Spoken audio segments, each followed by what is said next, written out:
All right, how is everybody today? Good. Good. Good. I don't know if I should give it a few more minutes or if this is everybody.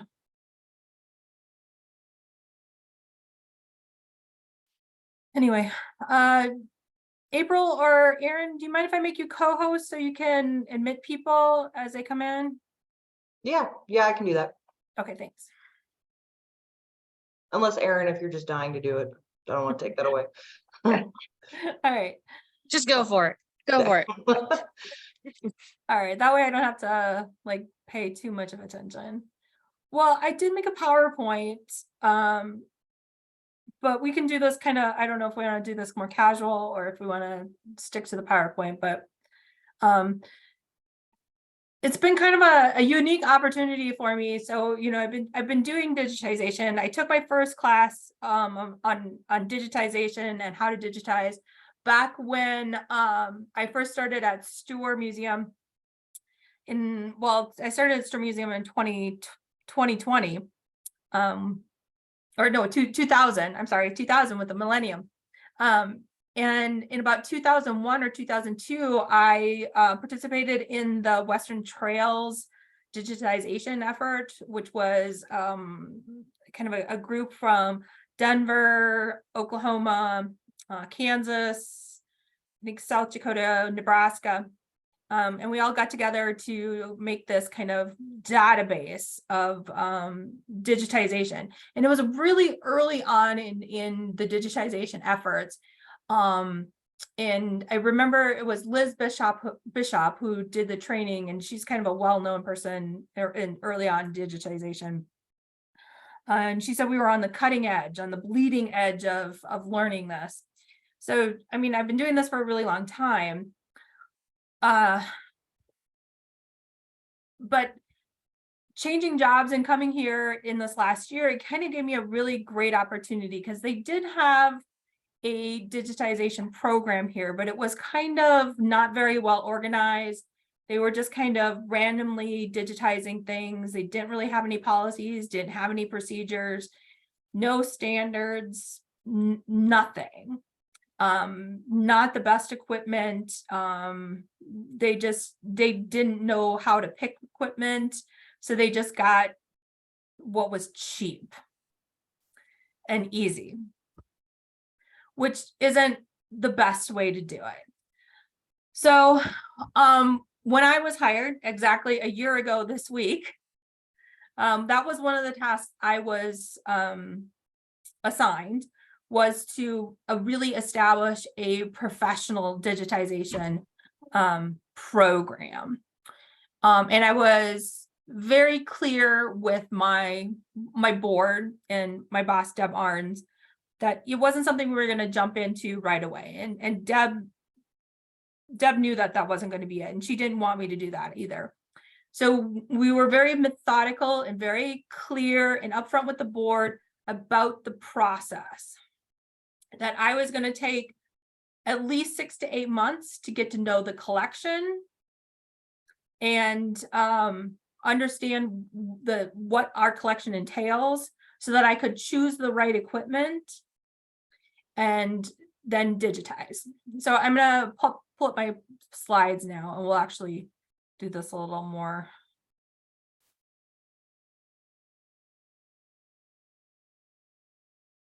Okay. All right. Can you see? Are you seeing my screen? Okay. Maybe. There we go. So what I really want to cover today is why we digitize, creating a plan, setting priorities, looking to the future, finding resources, setting standards, and then creating access. So why do we digitize? We digitize to either preserve by creating either digital surrogates to protect those fragile, valuable originals from handling, and then documentation to record the condition of the object's condition and to aid in disaster recovery. Also, we digitize for access as well. It helps us increase our audience size.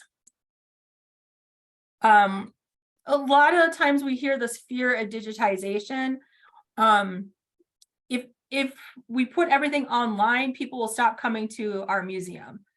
Well, what I have found in my career is that is the exact opposite of what happens, is that it only increases awareness of what you have. And it highlights all the stuff that isn't on exhibit. We know that the average of museums only share about, what is the average? Like less than 10% of your collections is on exhibit at a time.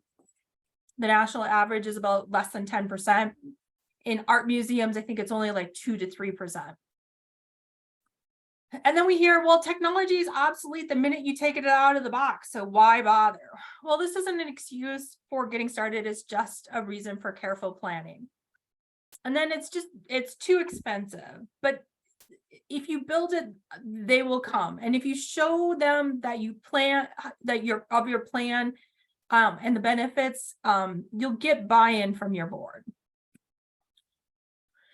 Just remember that digitization is not the answer. It's just one of our tools in our arsenal. It's not going to solve all your problems. It is just a tool in our arsenal to help with preservation, interpretation, and education. It is hard, it's time consuming, it takes specialized training, it needs a continuous source of funding and resources, but the benefits do outweigh the negatives. So the role of digital images is to protect those originals, you know, and then to represent the originals. Usually we try to get the most information, the full information capture that we try to get as close to the original as possible. And then sometimes we even try to transcend the originals. Going digital is a commitment. It's investing valuable resources, time, staff, money, and it must be a shared goal with your leadership as well as your followers.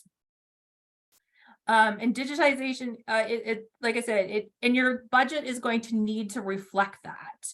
It's going to need to become a line item on your budget from now on, once you go digital. Because you're going to need to plan for upgrades, you're going to need to plan for expansion, and you're going to need to plan for storage. A lot of us do our backups and on cloud-based storage, and cloud-based storage is not free. Planning is key. You need to anticipate your needs with equipment, staff, and software. Like I said, it took me, I started on June 21st, 2022. We started our digitization program on March 15th, 2023. I did very careful planning for our equipment, our staff, and our software. And I made sure that we understood why we were digitizing. Was it for preservation? Was it for access? Or was it for both? In our case, it was for both. Here at AHSGR, we have members from all over the world. We have members in Argentina, in Canada, and in Europe, and they need to have the same access to our collection that people in Lincoln have. So the best way to do that is to digitize our collection and make it available online. And create policies. This will help with quality control, and we want to scan our things once to do it right and do it once. We have a lot of stuff to scan. We can't go back and rescan stuff. And like this careful planning will help you secure funding. If you have a plan, a clear, concise plan, it will help you with grants, donations, and even getting volunteers. A good plan builds confidence. I did training as part of the Library of Congress, Train the Trainers Depot program, and they had some good models on how to plan and get buy-in from your board and volunteers and donors as well. But they did their training built off of 6 models. Identify what you're going to scan, select what you're going to scan, plan on storage, protect, manage, and provide. And they kind of thought of it as a target. You start off with that core, identify and select, and then you build it out to store, protect, manage, and then provide that access to people. So identifying, again, this is where I took a long time with my collection here at AHSGR. I went to one of the things, our vault had these big old wooden shelves. So I wanted to replace the wooden shelves. So I had this great opportunity to take everything out of the vault, inventory everything that was in the vault, and really get to know the collection. So I understood what type of materials we had, what kind of photographs, manuscripts, library materials. We had transparencies, we had negatives, we had lots of oversized materials. And that helped me determine what was rare, what was special, what was indexed, and how big the collection was. And that in turn helped me create this list. Let's see if I can pull it over here. This is my digitization priority list.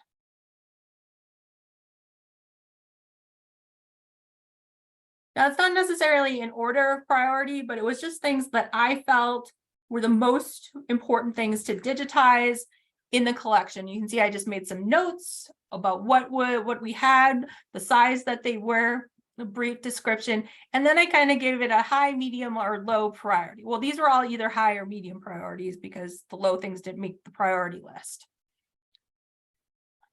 And I was able to share this list with my committee members and my board members so that they knew just where we were at with digitization.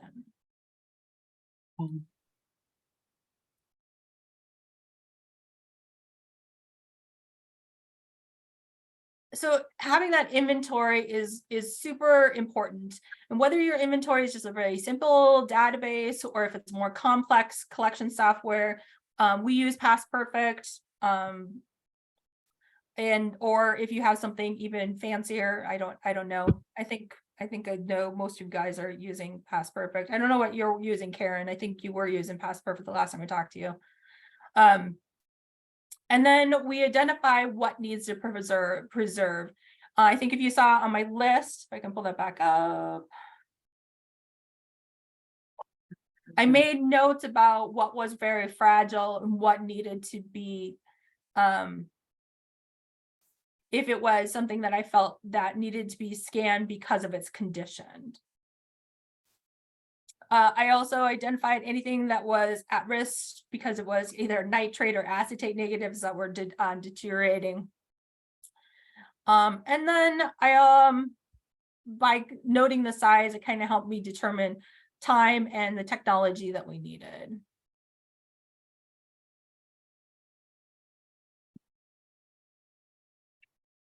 But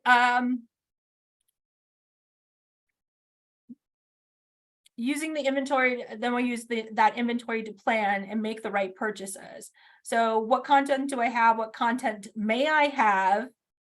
What content shall I have? What content must I have?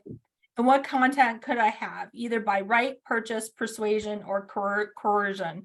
So we know that sometimes we are going to be promised stuff. Sometimes we are going to be forced to take stuff. I know here at AHSGR, when a chapter closes, we end up with boxes and boxes, or in some cases, a truckload of former records and books. And we're forced to take that. So I have to plan for that in my digitization efforts. So all of that inventory stuff helps me decide what kind of scanners I am going to purchase. It also tells me what I need for computer workstations, the software I need to manage it, servers and storage, how much server space I'm going to need to plan for, what type of scanners I'm going to need. I knew that I had negatives, so I needed a scanner with a transparency media adapter. I chose not to go with a digital camera. And I felt that the scanner that I went with, the Epson scanner that I went with, could scan negatives or scan slides, so I didn't go with that. I also decided that because one of our priorities were doing these very large surname charts, they're very large, they're usually about 3 to 4 feet across, and they can be up to like 6 feet long, and it was a priority to have those scans. So I chose to do a oversized large feed scanner as well. So I looked into purchasing a flatbed and then renting that feed scanner, because I knew that I wouldn't need that feed scanner forever. There was a finite number of surname charts that I needed to scan. So I was able to lease the feed scanner or the oversized scanner and purchase the flatbed scanner.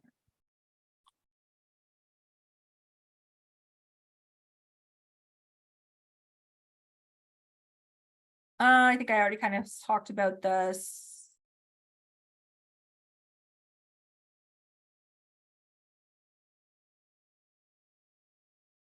So another thing to consider when you're evaluating, you're not going to say, one of the things is everybody assumes you're going to scan everything, and that is just not feasible. So let me go, I think I'm going to go back here one scan. So let's talk about what setting priorities when you scan. What's most significant? What is most requested? What is the most extensive, most fragile, most unique that you are the only source for? What is the easiest, most familiar, oldest, and possibly most historically important? Newest, which might be the most immediate interest? And what is mandated either by maybe local or legislation, or maybe like a board mandate? Your board wants it scanned. And that'll help you also set priorities. But also consider during your evaluation, just stop when you hit any of these. Does the content have value? Does it fit in your scope? Is it feasible for you to preserve that content? Is it possible to make that content available? And that might be issues with copyright. It might be issues with ownership. It might be issues with just private,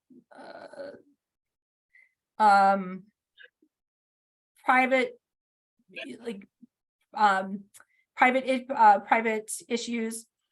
And then, is it available somewhere else?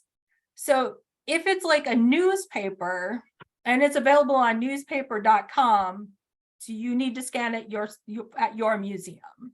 Probably not. It's available somewhere else.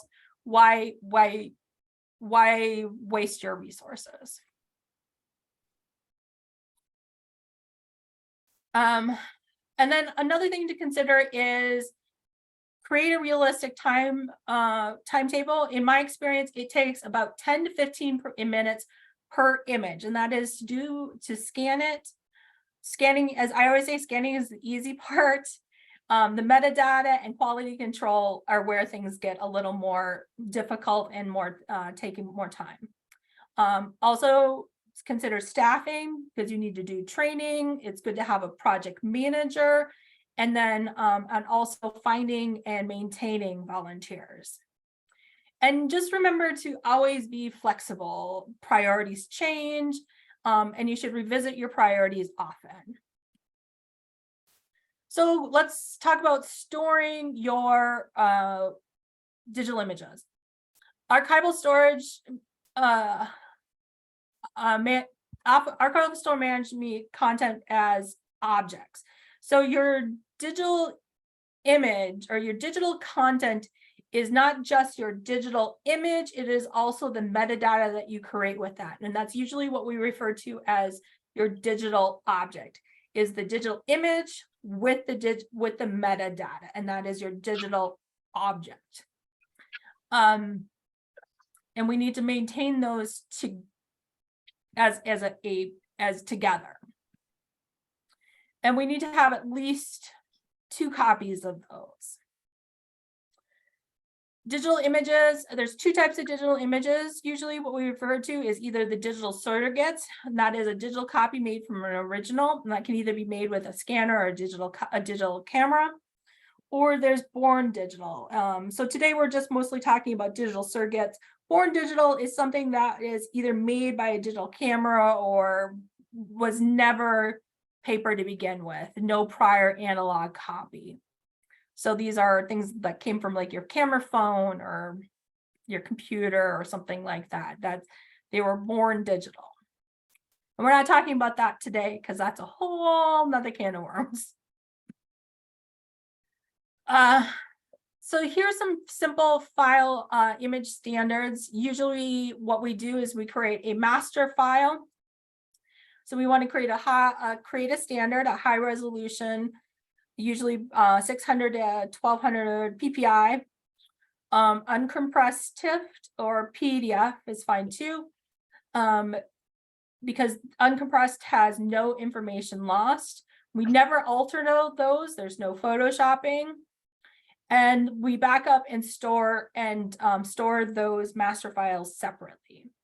Now, derivative images, which are often made from those master files, those size and resolution are usually based on the project and the need.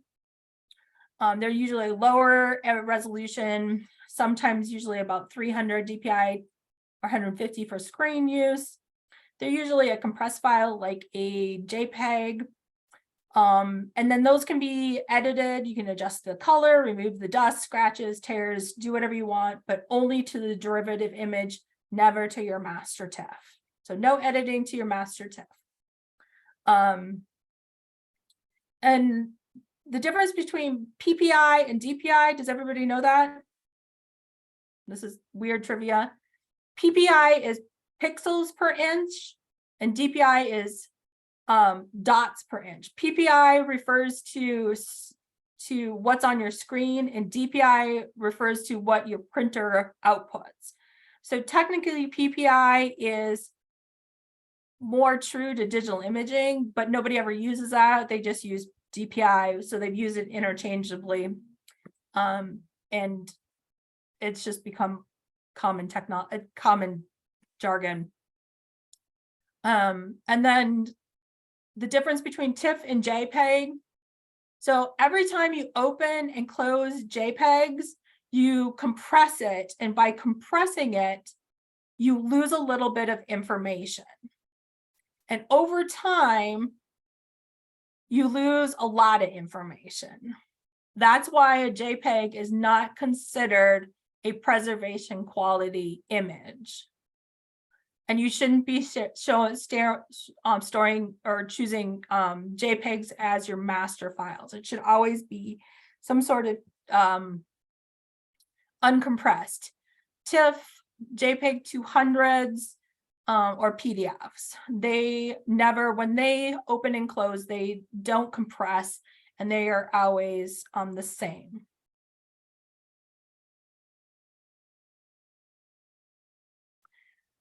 Here is my standards for digital images. You can see that they are based off the type of image that we are scanning. And I actually I moved all of my, oops, where'd it go? 1 second here.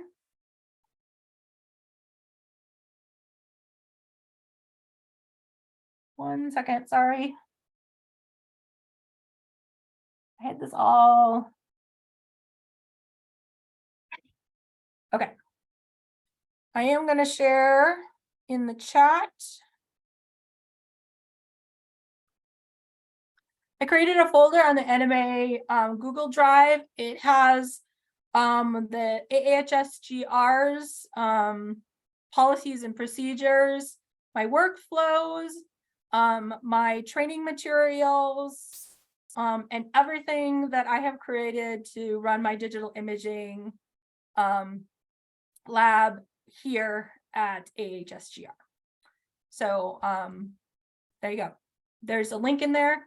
And so everybody should be able to look at those documents and download those documents as samples. Again, I based mine off of other people's stuff.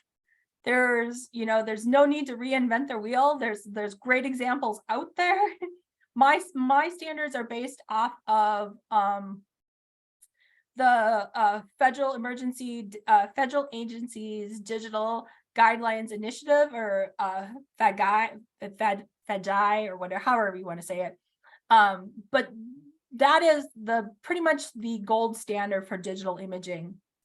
So I've just kind of compressed that down and did what I think is best, or compressed it down. They break it down a lot more specific in theirs. I also have in mind some very basic principles, like these are my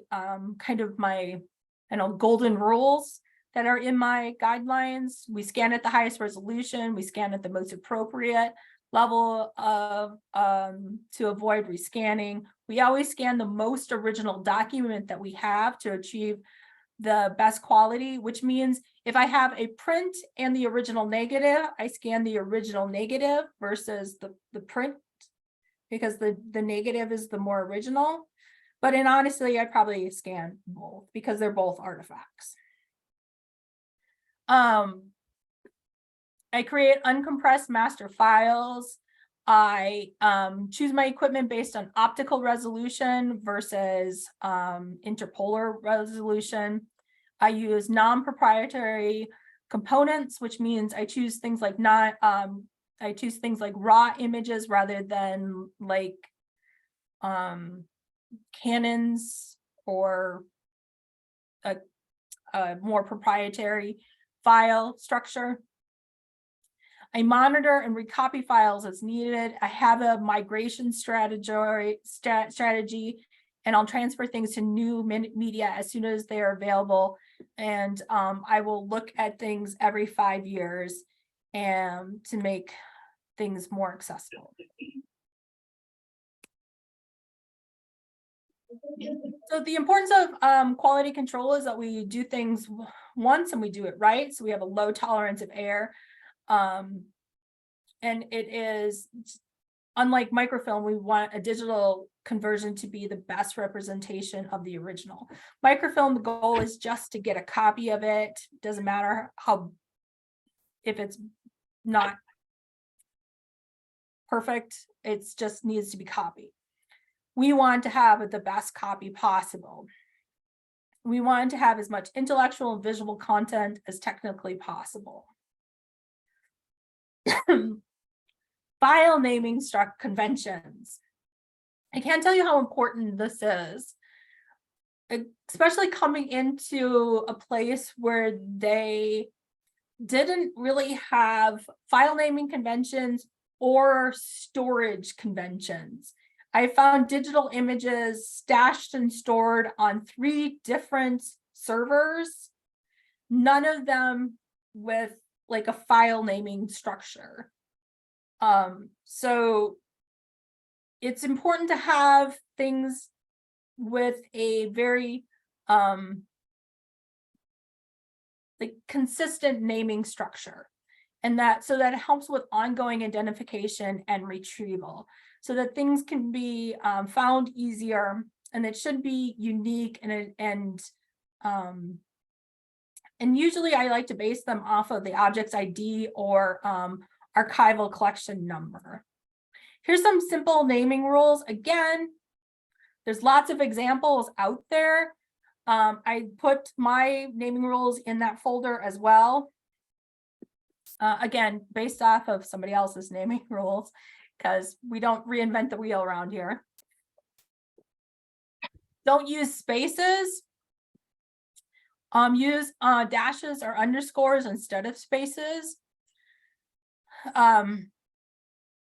Use short descriptive files. And then use a standard date format. If you're going to date something, make sure everybody is using that standard date format the same way. And then be consistent, but know that there is going to be exceptions to those rules. Metadata, everybody's least favorite topic. I don't like, nobody likes metadata, but it is the most important part of digital imaging. Scanning is easy, metadata is hard. But metadata is what uniquely identifies our digital objects. It is what makes our digital objects understandable and findable. It helps the objects be traced over time, and it ensures our long-term preservation. There are different types of metadata: preservational, administrative, structural, and descriptive. Can I jump in here for just a second before I get called Yeah. away on something else? Yes. Karen, I just got an email from you saying that you need me to do something urgently sorted out. Is this another one of those scam things? It's a scam thing. I didn't send you anything. Aaron Oh, Hauser. You didn't send it. Nope, didn't send Another- anything. Another one of those that you keep sending me that you don't send. Right. Okay, thank you. Sorry to interrupt. okay. So, backup copies. How many copies are enough? Well, there should be a minimum of 2 copies. And nowadays with cloud storage, 2 copies is becoming more common. In the old day, they used to say 6 copies was optimal. I think 6 copies is overkill nowadays, especially with cloud stores. But they always say lots of copies keep stuff safe. You know, here in Nebraska, especially with the threat of tornadoes and random bomb cyclones, or you know, having something stored off a site, whether it's in the cloud or that you share backups with another NMA member, you know, is never a bad idea. But there might be some contributing factors. Video files are very, very large, so you need to probably be realistic, and sometimes 6 copies is ridiculous. So 2 copies is usually a pretty good general rule if you're backing up into the cloud.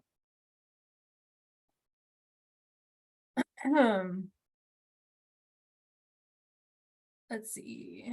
Again, so, and then there's everyday protection. You need to know where your content is being stored. You need to know who has access to it. Is it just the digital imaging staff? Is it the IT staff? Does everybody have access to those? And can they accidentally delete a file? And then can they help you can they try to help you by cleaning up those master TIFFs for you, because they think that it'll look better if they go through and take all the scratches out of the master TIFFs. So, you know, knowing who has access to your master TIFFs, or maybe locking down who has access to your master TIFFs, sometimes is pretty critical. And then tracking who has can review and access those is important too. Disaster readiness. Let me tell you a story about when I worked at History Nebraska. It was like the worst case scenario. Because we thought we had everything in place. We were doing backups, regular backups. We were doing tape backups. And but all of it failed. We had a power surge during the middle of a backup, which was just a freak occurrence. And unknowns to the IT person, the tape backup had also failed. So we lost 6 months of digital imaging, all because of a freak power surge thunderstorm. Even though we thought we were doing everything right, things had failed just out of pure bad luck. So even under the best case scenario, bad stuff still happens. So better planning, better equipment was put into place, better, we started storing things in the cloud. And that did not happen again, because six months of digital imaging is several thousand images just lost. But it's important to plan for that and think of your worst case scenario. We never know when there's going to be a random power surge here in Nebraska. Lightning happens all the time. Oops.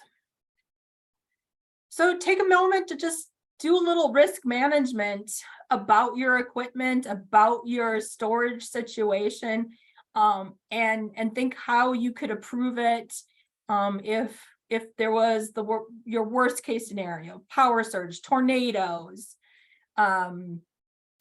alien invasions, I don't know, zombie attack, whatever you want to think about, and how you're going to protect your digital images from those kind of disasters. And then keep on managing your things. How are you going to plan organizing your records, plan on creating access, plan on resources, funding, and staff to support a sustainable program? Depot always said that it was like a three-legged stool. You have your digital preservation on the top. One leg is technology, one leg is organization, and the third leg, which is really important, is resources. And that's how you create that balanced management. If one of those legs is missing, then your digital preservation program is going to be all wobbly. So it's important to have policy management, policy development, policy management, software management, metadata management, a little bit of legal expertise because of copyright and other legal permissions. A marketing expertise, it doesn't hurt, so that you can get your collection out there and things. And maybe you find volunteers or people on staff that have those skills, or board members with those particular skills. Maybe you're not the best person I'm not the best person for marketing. So I usually try to use my the rest of our staff who does social media. It's great. So they help me promote the digital imaging collection. So creating policies, there's no reason to reinvent that wheel. There's a number of policies. I shared mine, which again, I copied from other people, or not well, yeah, I copied from other people. I shared mine in that folder, but just tailor it to your needs. There should be a section on how your items are chosen, where your digital imaging standards and metadata standards, how things are protected, how things are managed, and what your plans are to provide access. So the next thing is, you've created all these really great digital images. What are you going to do with them? Who's going to be allowed to have access to these? And not all access is equal. And what kind of access are you talking about? Is it access that you want everything to be put online and searchable in a searchable database? Or is it just that you want them available internally? It's important to understand your users. I know that my users, again, are international.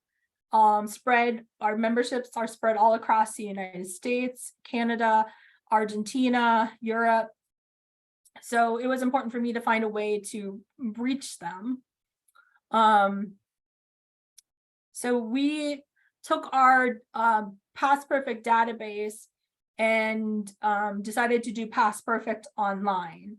It's actually fairly affordable. It's only like a couple $100 a year to do it. Let's see if I can. We haven't actually technically launched it yet, but I'll give you a little sneak peek.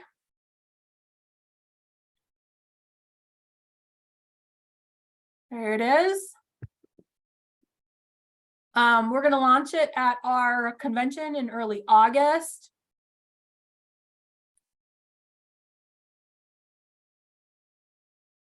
Here's some of the surname charts that we do.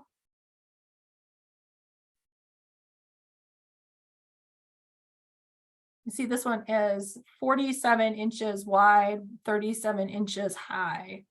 Those are the kind of things I need the big scanner for.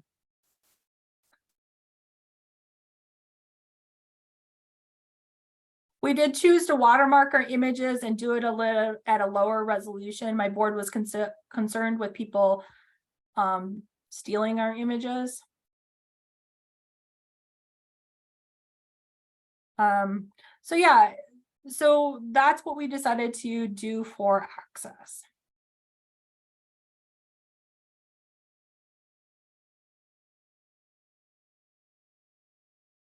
So copyright is always a big, scary issue. The online access databases are often covered under fair use for most libraries and archives. Usually we like to put up a takedown notice. If somebody if we put up a takedown notice and say, if you have an issue with this, please contact us and we'll take it down. But honestly, it very rarely happens because it just very rarely happens. We can get into fair use and copyright, but again, whole nother session. So preservation, I think the old way of thinking it was preservation or access, and then preservation and access kind of became mutually reinforcing ideas. And now we think preservation is access. The act of preserving things makes accessibility possible. And I think really now the modern way of thinking thing is preservation of access. So in this digital world, we need to preserve access, that we need to make sure that going forward, that more people have access to our collections, and that our board understands and our members understand how important access to our collections are, and why it's important to make our collections accessible through digital imaging. Okay. Thank you. There's my email. I think everybody has my email, or my new email anyway. I'm going to stop sharing. And what kind of questions do we have? Or what kind of discussion do we want to have? First, I wanted to say, Karen, I think that's probably one of the absolute best presentations I've ever seen for like an intro to digital preservation and stuff. So yeah, thank you so much. Will you make the PowerPoint available on the NMA website? Oh, sure. I put it in the Google Doc, but I can put it on the website somewhere.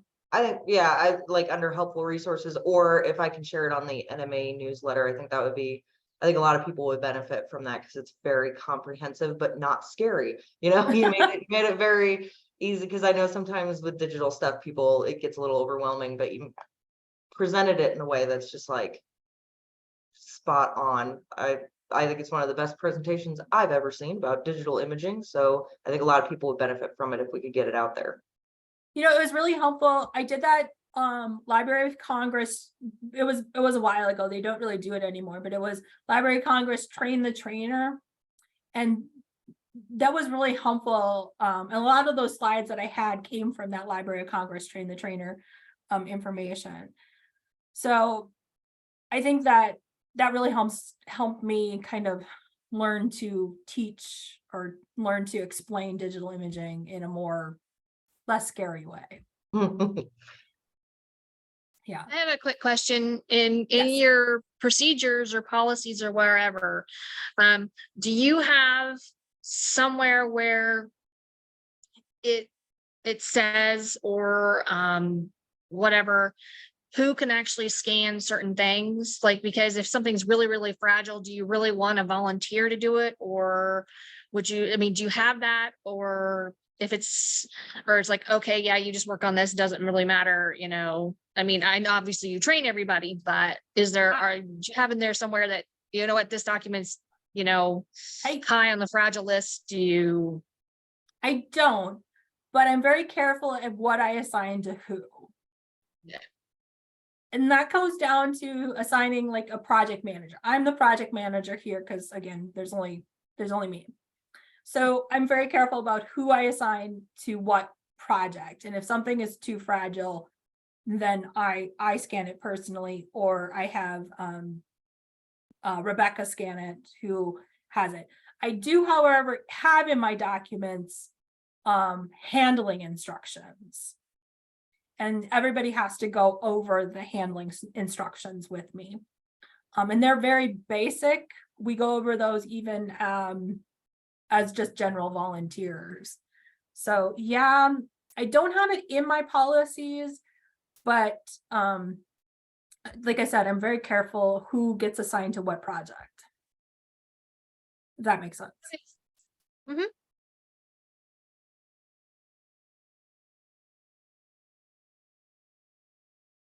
I actually do have a question for you. I was hoping to pick your brain on. Sure. We're doing a huge photo project right now where Yes. you know we're getting them all organized. The idea is to get them because you know a lot of them came in different scrapbooks and just over time they were organized in all kinds of different ways, but we're trying to get them standardized so that every single photo goes into something like this where Okay. it's a clear sleeve. I don't know how well you can see that, but and then we have this non-acidic cardstock to help keep the photo as stable as possible. And then the Mhm. photo gets a pencil number written on the back. Yep. And then scanned and then goes into here. And what we've been doing is writing a number here on the back as well. So that again, the idea is once it's digitized and stored, it probably, you know, handling the original as little as possible into the future. So, and then eventually it'll all go into, you know, boxes like this. So we have Very nice. several that are like this and stuff. And then we have a couple different size boxes depending on, you know, the photo sizes and stuff, like you said, for the storage and things like that. My question is, we were thinking about it for on the back of the cardstock. Would it be advisable, or do you, I guess, like, what are your thoughts on, we thought of printing up a bunch of like little white stickers for the back that have the photo number and then the collection name, and then having because we're halfway with our collection. We probably have like, you know, at least 4,000 to 6,000 photos. We aren't even 100% sure, but some of them are scanned, some of them aren't, some of them are in the database, some of them aren't. And so we're thinking of doing like a line that says scanned and then with a box, so that way when they get scanned, we can check the box, and that way we can just have all the information here. Do you No, I have think that's a great suggestions idea. on- I recommend like foil back stickers, Okay, because those will be less, they'll stick better, they won't peel off, okay. and they're less acidic. Not Mhm. that you're putting them on the back of the photograph. See, that's, but still, you want to keep anything acidic as far away from the photo as Right. possible, for sure. But they're not gonna like the regular stickers, you know, the glue comes off over time. Foil back stickers are less likely to do that. Okay. And then is that something, do you know if that's something, because our thought was to just do, like, you know how you can print labels for like There's standard envelopes? sizes. Yeah, you can We were just order thinking of them doing something through like like, that. yeah, look at Gaylord, University, Hollinger, I think all have foil back labels. Cool. And see whichever one is Awesome. best. And then you have the Mountain Plains. You have the Mountain Plains discount code for Gaylord. I think so. What is it, like 20% off or free shipping? 20% off. It's $18.83. Okay, awesome. Thank you. And then what kind of information would you recommend people put on the actual, like if we do a label like that, if some people do a label on the actual photo, what is considered, you know, like the standard? And because I was trying to brainstorm all the stuff, because it's one of those things too, as you're going through, you don't want to get halfway through and realize you should have added something else, you know, or So something, which we've usually I definitely find done. helpful on the So- back or like on the labels to be the object ID number. Collection name is often helpful. Hmm. Sometimes a brief description or title. Okay. Yeah, or like Um, who's in the photo? I think that would be good because we have a ton Yeah. of old photos where, okay, yeah, Yeah, that's a good it idea. kind of depends on how big your I think title or would include kind of that information. Mhm. And then date. Okay, yeah. I guess go along with title, I would say subject to, for instance, we have a lot of like from our ordinance plant. So I would just put, you know, Nebraska ordinance plan. That's a really easy finding aid for me on my, you know, when I'm just slipping through my envelopes. We're just now starting to do something similar, a little bit differently. But if I can see NOP on it, I mean, that's really easy for me to, then if I really want to put more stuff on it. But if I'm just looking for ordinance plant stuff, it's just really easy for me to go, oh, look, there's an ordinance plant one. So.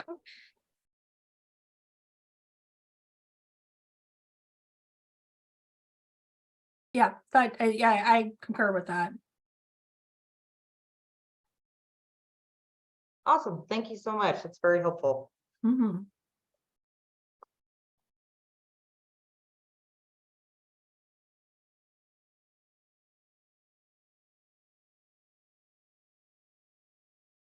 Couple things I did differently here than I did at like History in Nebraska and at Star Museum is I developed much more training material.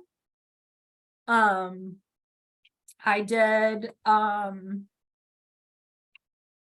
did a whole digital imaging. Well, I did a whole collections manual. My little tab here is that, but I did, and what I found really helpful was I did like this screen grab kind of thing for my scanner and the software that goes with the scanner. So this, even though I do hands-on training with my volunteers, they had this like training material right at their fingertips that they could use and refer back to rather than, you know, having to come get me for simple things. Not that I don't mind asking questions, but sometimes it's just that. And so that was something I learned from my not mistakes, but just from experiences. More training materials and more clear training materials was really helpful. And I also put those in there as well. Not that you'll have the same software or scanners that we have, but you can see how I did it. And things. So all right. Well, does anybody else have questions or? I have just a real short question, and I don't know if you would know. We have, well, you mentioned a transparency media adapter for negatives. We have a number of 8mm slides. Mhm. Is there an adapter that would work for those? So a media adapter is like a kind of a lid that you buy with your scanner that has like a light in the scanner lid. Okay. What kind of scanner are you guys using? She keeps looking at me for answers and I have absolutely nothing to do with the digitizing. Yeah, We need Jerry Kneifel Yeah, here. He I could- handles all of yeah, that. I Oh, couldn't okay. tell you the technical stuff and the names. I'm sorry. Yeah. So to get a really good scan through a negative, you have to have like an upper light source to shine through. And there's a couple of ways to do that. The transparent media adapter is the fanciest and easiest way, but that is specialized equipment. Now there is a let's see if I can find it. Did I keep that?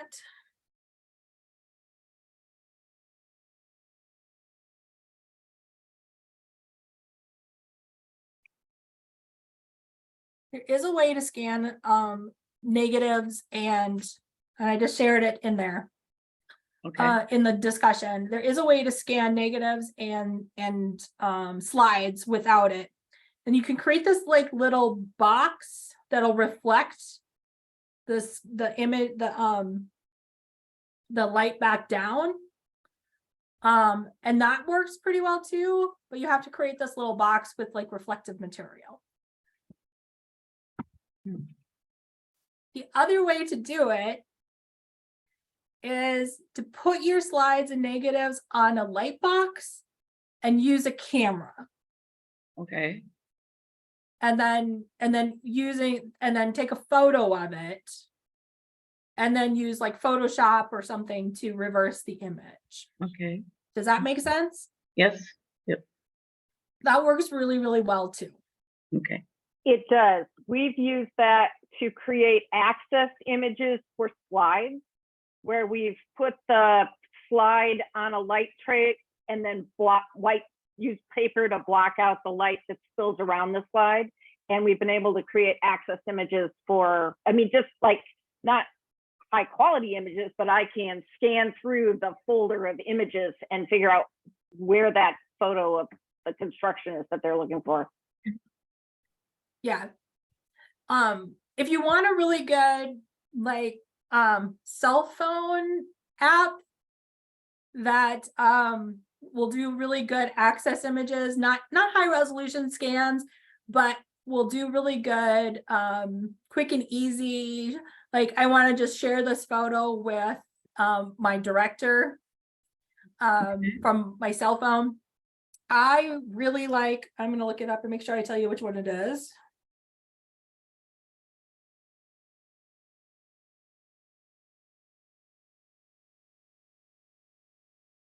It is photo scan. And what I really like about photo scan, and I think it's Google photo scan, Okay. but it takes 4 images from the corners and then it composites them together. So it'll remove all the reflections. Huh. And I really like it. Doesn't do like high resolution images, of course, because it's through your cell phone, but it'll do like really good. Like if you're like at a donor's house and you just want to take a couple of copy images of what they have on your cell phone, works great. Also, if you want to do like your own images, I love that program Okay. because it removes all the reflection. Okay. Thank you.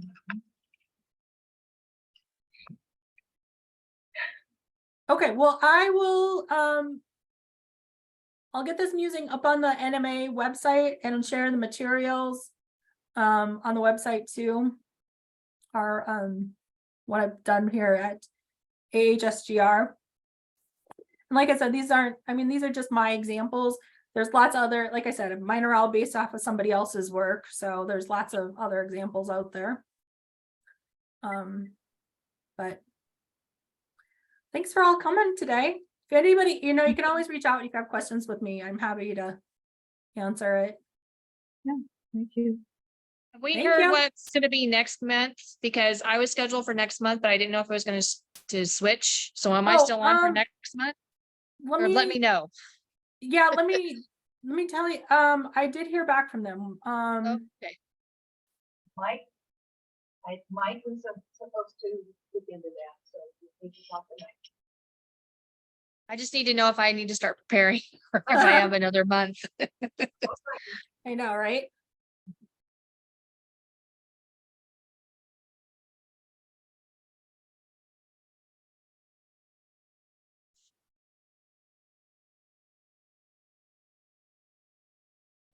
Yeah, okay, you're good for next month. They're gonna do August. Okay, sounds good. You know, at the board meeting, that was, you know, for the weeds and all that kind of stuff, Mike was supposed All right. Thank you, everybody, for coming. Thank you. Thank you. Bye.